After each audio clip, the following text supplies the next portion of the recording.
complete a problem similar to the last one. Mr. Daniels is making more bookshelves. He has a board 7/8 of a meter long. Each shelf will be 1/4 of a meter long. Can he make 3 shelves?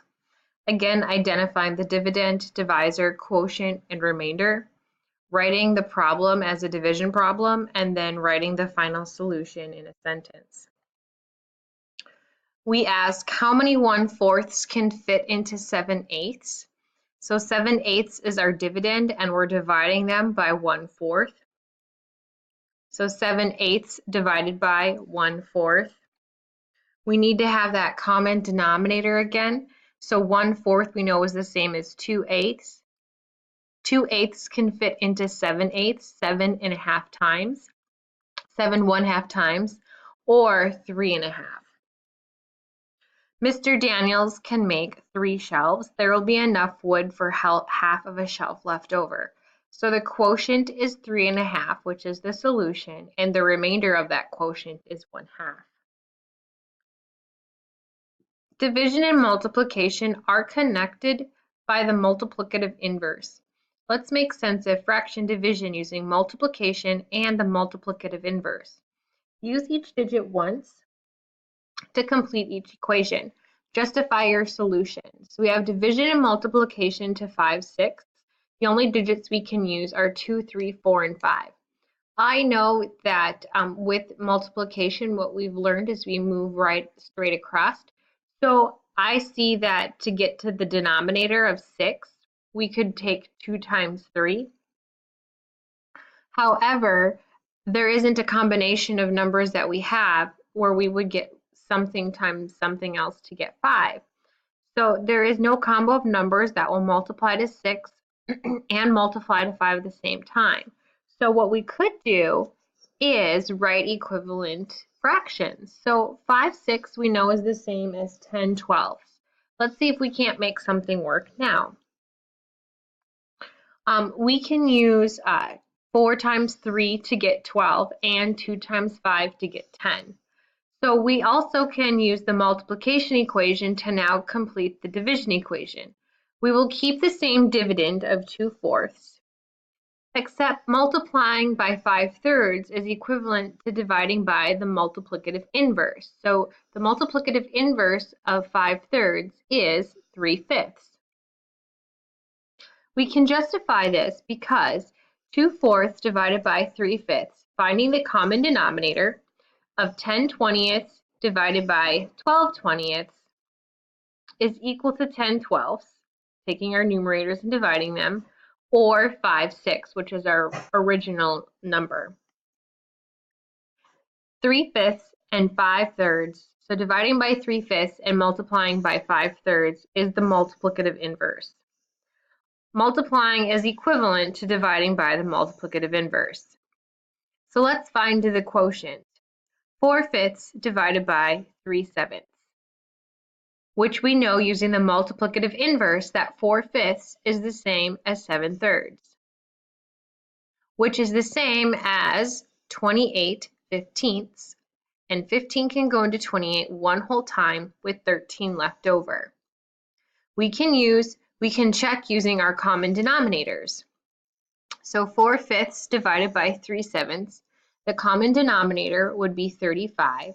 So 28 1/35 divided by 15 1/35 is 28/15, which is the same as 1 and 13/15.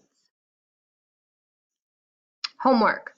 Make the smallest product by filling in the boxes using the whole numbers 1 through 9, no more than 1 time each. Describe your strategy to justify your solution.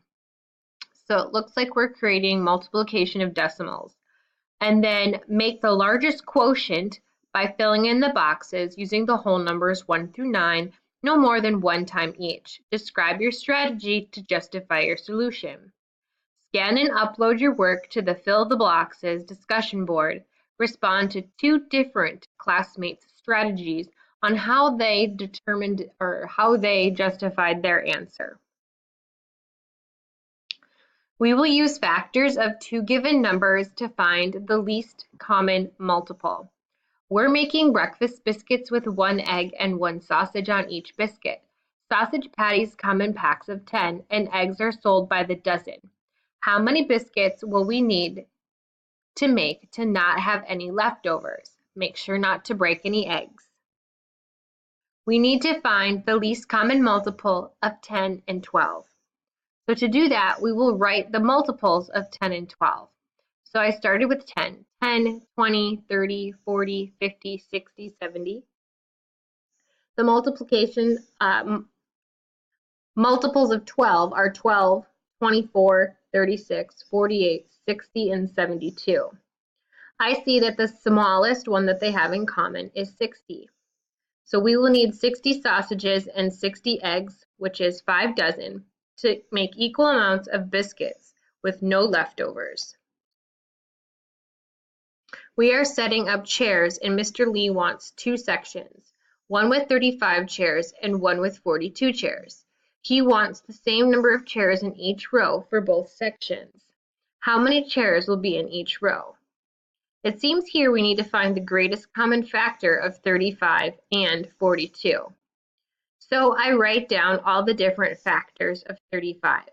1 times 35, well, 2 times nothing, 3 times nothing, 4 times nothing gives me 35.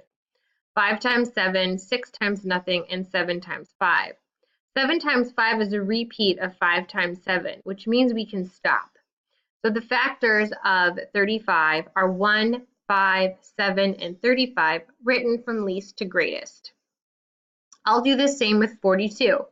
1 times 42, 2 times 21, 3 times 14, 4 times nothing, 5 times nothing, 6 times 7, and 7 times 6. We've hit a repeat, so we can stop. The common factors of 42 are 1, 2, 3, 6, 7, 14, 21, and 42, written from least to greatest. I see that the greatest common factor that they have in common is 7. Let's find the greatest common factor of 72 and 54. We can list prime factors of 72 and 54.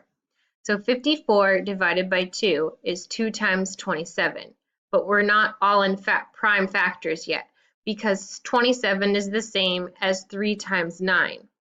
And 9 is not a prime number yet because it can be divided into 3 times 3. So 54 written in its prime factors is 2 times 3 times 3 times 3. Similarly, with 72 is the same as 2 times 36. 6 can be broken into 6 and 6, and each of the 6's can be broken down in 2 and 3. 72 is the same as 2 times 2 times 2 times 3 times 3. So I brought all my 2's together and my 3's together. The ones that they have in common are 2 times 3 times 3, which is 18. So the greatest common factor is 18. Phew, that was a lot of work. There's got to be something easier we can do. Let's find the least common multiple of 8 times 10. The factors of 8 are 1, 2, 4, and 8. Those are all numbers that can evenly divide into 8. The factors of 10 are 1, 2, 5, and 10. The greatest common factor of 8 and 10 is 2. But I asked for the least common multiple. I wonder what's happening here.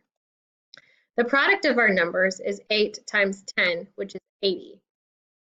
If I were to take that product and divide it by the greatest common factor of 2, we would get 40. Therefore, the least common multiple of 8 and 10 is 40. Let's find the least common multiple of 6 and 12 using the greatest common factor.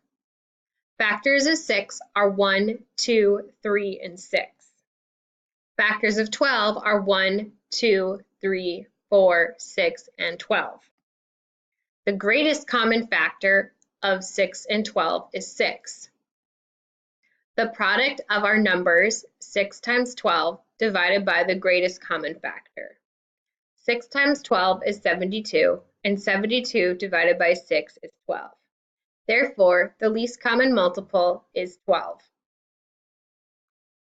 We can use factors of two given numbers to find their least common multiple. This is true because every factor of two given numbers is also a factor of every multiple of those two numbers. May is thinking about area models and how the structure helps her find out missing information. I wonder what number is under the purple square. I know on the top that I have 6 plus 5 and that my two pieces of the area are broken down into 24. Well, the product of 24 is produced by the factors 6 and 4. 6 is already listed, so 4 is the missing factor. Further, 4, our left-hand side, times the top of 6 plus 5 is equal to 4 times 6 plus 4 times 5, which is 24 plus 20. Together the sum is 44. Do we need to use a different strategy to figure out this missing number? May is still wondering what number is under the purple square. Well, I know that 9 times 7 is 63, and 9 times 8 is 72. So the purple box must be 72. Further, 9 times 7 plus 8 is 9 times 7 and 9 times 8 for 63 and 72 for a total of 135. Do the purple numbers have to be decimals in the area model? So she's still wondering what numbers are under the purple area. So I know that 5/10 times 6/10 is 3/10 for the first purple box.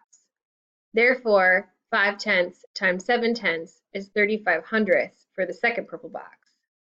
So 5/10 times the quantity of 6/10 plus 7/10 is equal to 3/10 plus 35/100 for 95/100. May is ready for a real challenge. Let's determine what the different colored boxes are. Take a moment to pause the video and work through all the different colored boxes and see what you come up with.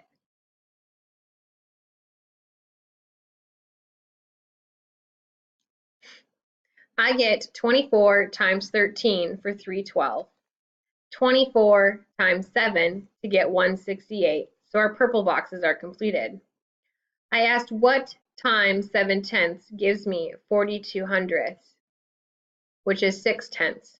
Further, 6/10 times 1 and 5/10 is 9/10. Further, I asked what times 8 gives me 128, which is 16. 16 times what gave me 208, which was 13. This one was a little more tricky.